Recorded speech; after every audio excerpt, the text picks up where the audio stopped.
So as I mentioned, I want to talk about prayer a little bit today. The room's a little heavy this way. I'm falling this way. Everybody? Prayer and our relationship to it and the importance of our relationship to it and what it really is.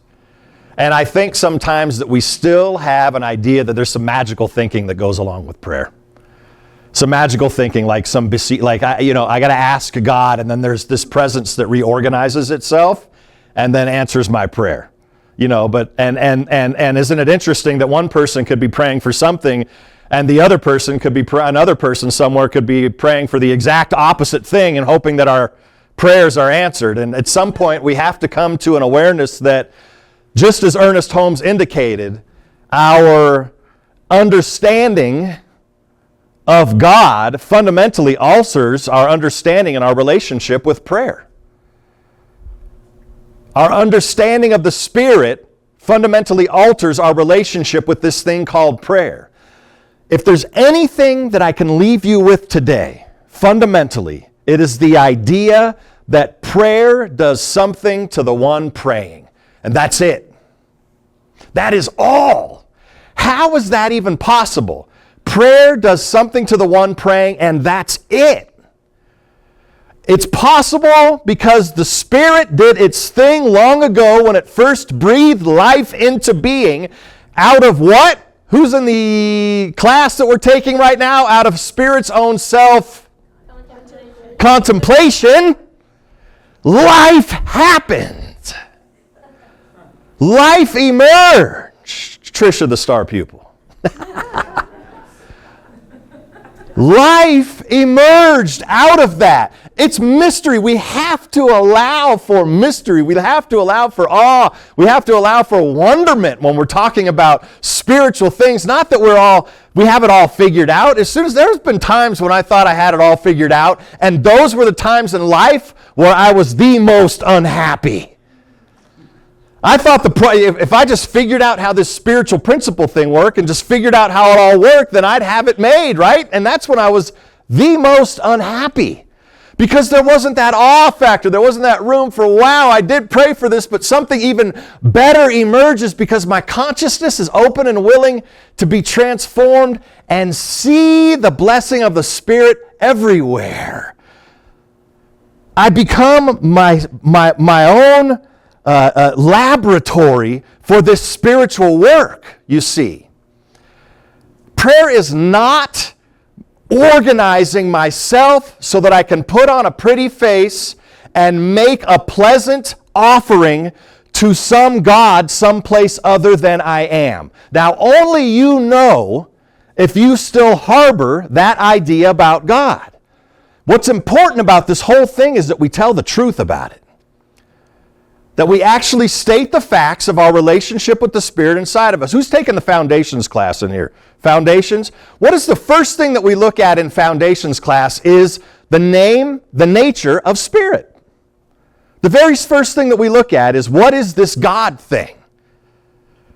People don't even like to use the word God that much anymore. Have you noticed that? Like, it's pop to not. It's pop to not. Use the word God.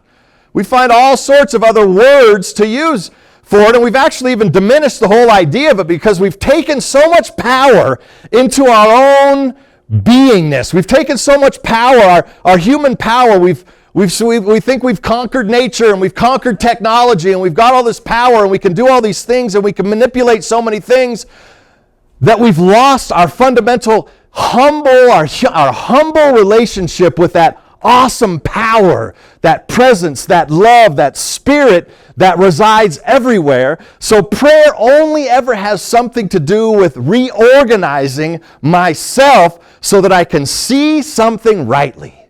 Eric Butterworth says we're not here to set things right. We are not here to make things right. We are here to see them rightly. Fundamentally, this is what prayer is. And if I begin to get in relationship with Eric Butterworth's statement, how does that fundamentally affect the way that I'm moving through life. If I'm not trying to fix everything, any fixers in the house, keep your hands down. Any control freaks in the house, keep your hands down. We're the ones trying to fix. We're the ones trying to control. We're the ones trying to make everything's right. Who in here has all the answers? Woo! We've got the answers, don't we? That's right, Walter. Let me be in that place of humility. We think we have all the answers, but how often do we come and actually in that and have a right relationship with that power and that presence, fundamentally to remember where I come from? One of my teachers just passed away a year and a half ago. Her name was Reverend Dr. Marcia Sutton. Anybody familiar with Marcia and her work with the cosmic Christ consciousness? And what was the name of her outfit, or is the name of Christ Church of Co-Creation? The Christ Church of Co-Creation.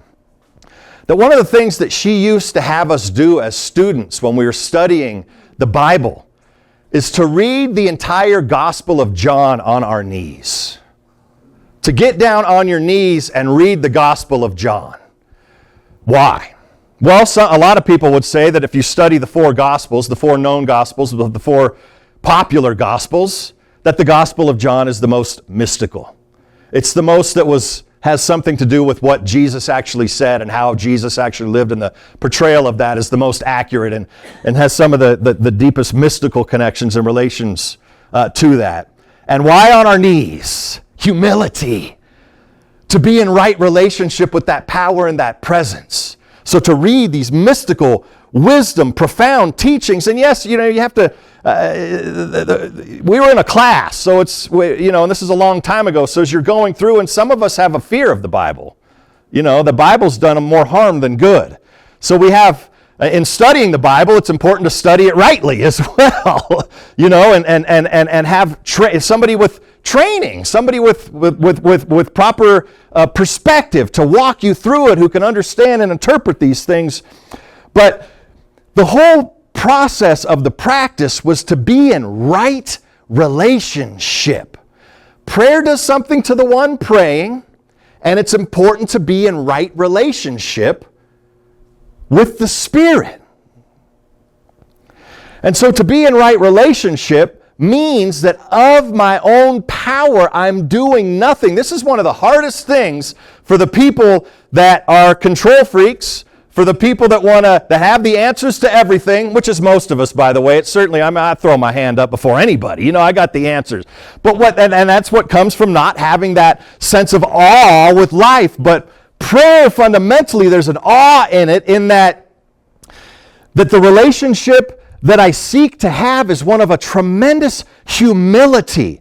One of a tremendous, that's being, the imagery, whether or not you can get down on your knees is another question, right? But every one of us inside of ourselves can assume a posture of humility when we're praying, such that we know that there's a power and a presence that is moving through us, that is actually then becomes a speaker of our prayer, and not just something that we think we need in the moment, whether it be more money or a relationship or an overhaul or a job or friendship or whatever it might mean. There's certainly the yearnings of our heart, but as we continue to know the Spirit at an even deeper level, those prayers are transformed into something that elevates us even to a higher level of acceptance, a higher level of willingness, a higher level of humility, a more expanded place of willingness. So our prayers become us. We're not speaking them, we're living them, and a prayer moves through us. So what have we covered so far? I'm using a lot of words, talking about a lot of stuff. Prayer does something to the one praying. Prayer does something to the one praying. Prayer does something to the one praying. And we can't overlook that fact enough, because there's so much of us that still thinks that we're doing something to God. That thinks that we're doing something to the presence that is somewhere other than where we are, that we need to become like a good salesperson, to sell God on how great we are. To sell God on how magnificent I am. And that I'm so good that you should bestow these blessings upon me. But if I'm here to not make things right, but to see them rightly, how does that actually transform how I'm praying? I just want to have eyes to see rightly. I want to have a heart that perceives clearly. I want to have a mind that's connected to that power and that presence. So prayer literally isn't doing anything to God except where God shows up as your life. Literally doing nothing to God, nothing to the presence. But what it is doing is lying in wait for us to wake up to ourselves, for us to wake up to our beauty. This is the entirety of prayer when we realize that it's up to me to wake up to the goodness of my life. When it's up to me to wake up to the blessing that I am. We take it on as a full-time job. We take it on as a creative endeavor. We take it on as a poem that we know that our life is writing consistently and constantly. God, if we personify God, right? I think I've said this before. I love when I heard it for the first time. It was so wonderful that God created us in its image and likeness, and we've been attempting to return the favor ever since.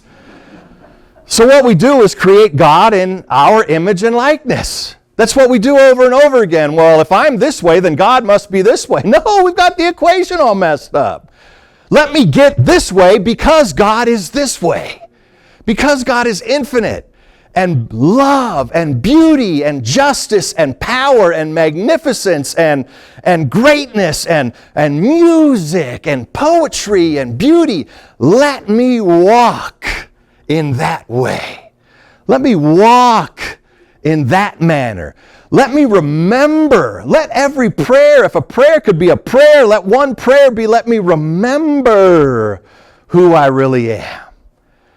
Let me remember that I'm a living instrument of that divine presence. And then every prayer that we speak becomes one of surrender. Every prayer that we utter becomes one of, let me see things rightly. Let me not try and make God in my image, but let me be remade now in the image and likeness and out of the substance of that presence. We got to study God. We got to get to know God. Just as I've said, we got to court the presence. Courting the presence isn't new, but that's something that's been around for a long time, that idea of courting the presence like a lover, like I shared a couple of weeks ago, right? I don't care how poor you are. If you've got a new somebody that you want to date, somebody that you're in love with, you'll find a few bucks to buy a dozen roses. You'll find a few bucks to buy some flowers. I don't care if you don't have $1 to your name. That's the feeling that we want to have about courting the presence. And then our life becomes a prayer. And then your life becomes a prayer. What if I had eyes to see the beauty that was already all around me? What if I didn't feel the need to fix the government? What if I didn't feel a need to comment on the administration?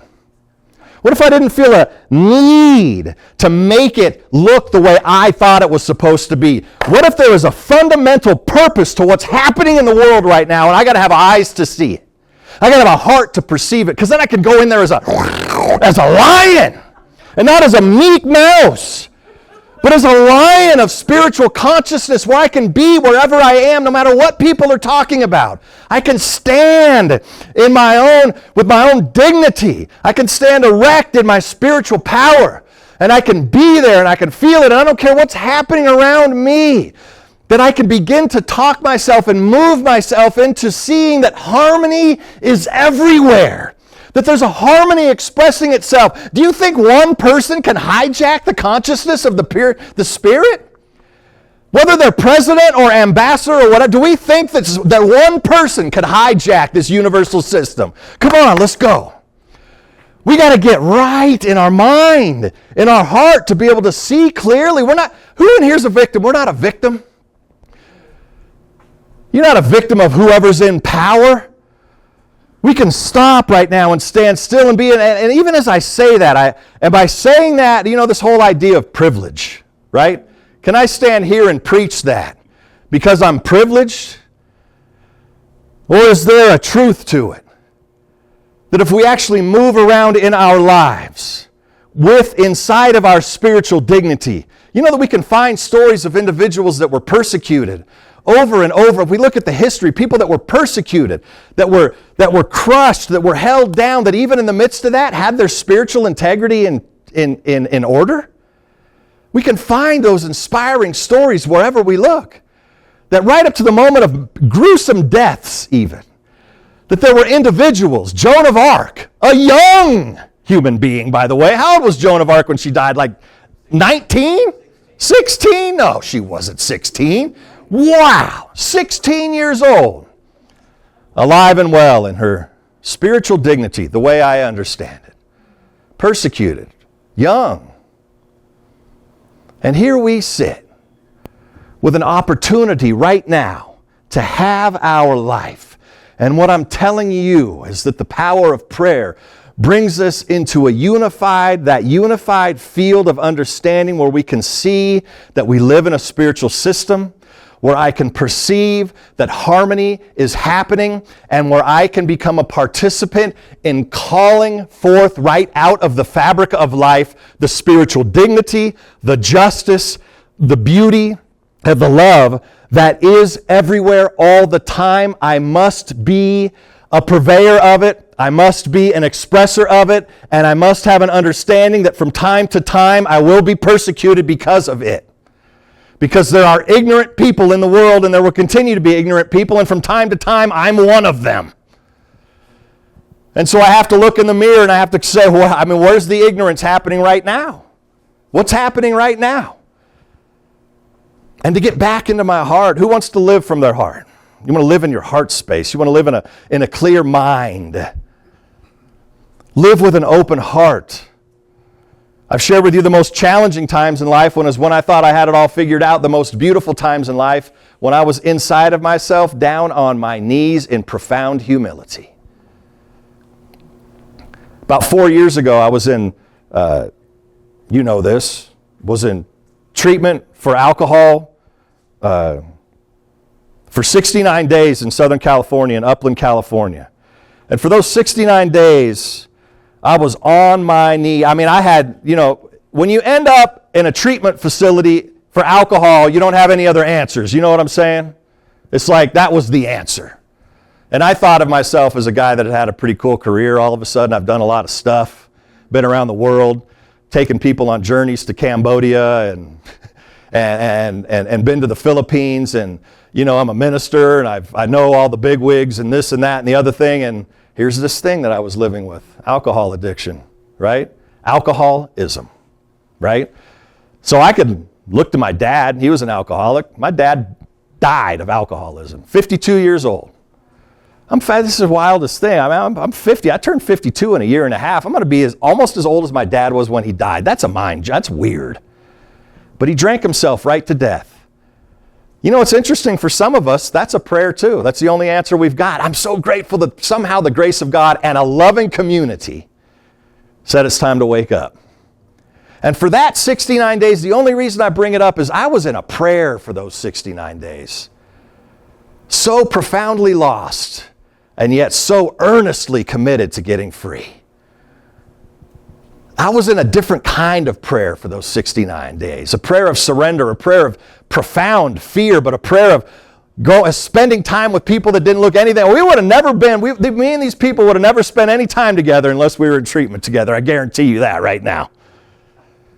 But I also guarantee you that almost all of them would come sit in these chairs right now just to listen to me because of the fellowship that we created. And I would go sit and listen to them because of the fellowship that we created and the profundity of healing that took place in that place. So why do I share all of that? Because at some point in our lives, we come face to face with ourselves, probably multiple times. We come face to face with ourselves yet again. And it's yet again another opportunity for me to ask, what idea of God do I have right now? What is my idea of God now? And am I growing? Am I becoming? Am I healing? Am I expanding? Is it a greater idea? Is it a better idea? Is it more life-giving and more freeing? I have to be willing to get uncomfortable, to expand my paradigm, to change my paradigm, to become more conscious of what's happening. I have to expand myself and become willing and become vulnerable if I want to stand in my spiritual dignity and speak to some of the injustices that I see, while at the same time knowing that God is more than this. Whatever's happening in our lives, God is more than this. Let me perceive it. me practice with it. Let me fellowship with it. Let me conjoin with it. Let me affiliate with it. So my prayer doesn't sound like, oh God, help me such and such, or oh God, please this. In prayer, we don't ever ask a question. In prayer, we come to a state of realizing first and foremost that God is the only power and presence that there is.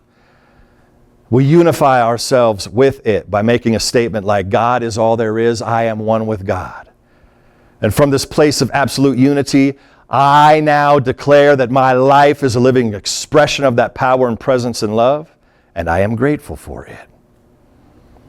I'm grateful that I have eyes to see and ears to hear and a heart that perceives good and blessings and beauty all around me. And I let it be. And so it is. And that's the simplicity of the prayer. To become one with it. Asking something implies that I'm here and you're there. That I need an answer, that I need feedback somehow, rather than becoming one with it. Are we ready to be one? We're ready to become one with it. Now I know over the next couple of Sundays, Robin's going to unpack prayer beautifully with you, and I encourage all of you to spend an hour and a half, a total of 3 hours with her over the next couple of Sundays starting next week. Not today. Next Sunday and the following Sunday at Heart Space, where you can dive deeper into prayer, dive deeper into your own relationship with it, dive deeper into your own understanding of how you're already free. There's something within each one of us that knows that we're already free. And that's the fan that we want to flame. No, that's the flame that we want to fan. Works both ways. So we fan it. We flame it. So let's take a moment and do it together. This is our third prayer together this morning, and I'm grateful for that. If you're moved to, don't force anybody else, but if you're moved to, I invite you to hold somebody's hand as a sacred sign of fellowship and community. If you don't want to hold hands, just put your hands in your lap and cross your arms, cross your hands, hold them in your lap, just as an opportunity for fellowship and community. I know there's one power and one presence, the living Spirit of God Almighty, indestructible and absolute, the only thing there is. In its fullness, everywhere present simultaneously, all the time. It is all there is. It is being itself as my life as I speak this word, as I know it is each one of our lives as we join together in this holy and sacred moment of prayerful fellowship. And out of this oneness, out of this communion, I now declare that each member of this community, that each participant in this community, that we rise and that we fly, and that whatever burden might be on our heart, that there's a lightening of it now because of our awareness that there is a power and a presence that is greater than I am, that I surrender to now. So if there's a burden on my heart, if I'm troubled, if I feel lost or I'm walking amiss, that burden be lifted now, and that I'm restored by an awareness that my life is the living presence of God, that I am already made whole. So just for a moment, bring to mind some place that you're troubled. Bring to mind just for a moment some place where you've got a pebble in your shoe, a thorn, some place where you are troubled, where you perhaps doubt, where you're not aware that the Spirit is present in that arena. And just take a deep breath into that.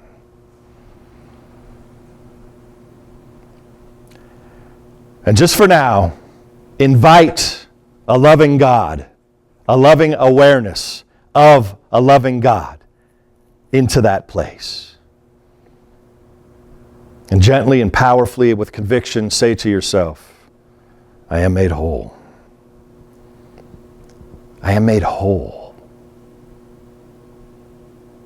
All is well. Where I once saw a problem, I now see a project.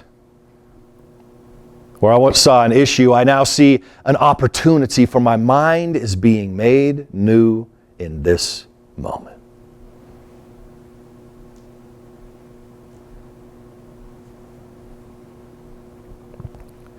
And as we walk our lives out and we walk from this place this morning, we begin to see that we're not making anything right, that we're seeing things now rightly. Even if it doesn't agree with where my personality happens to be in the moment.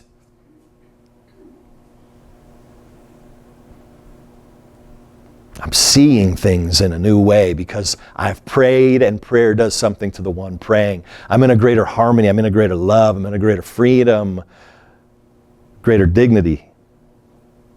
And whatever your word is.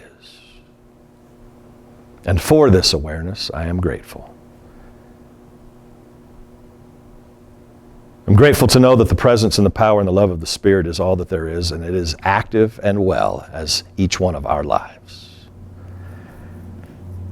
I release this word and simply let it be. And I call it good. And so it is. Amen. Brother Gene, will you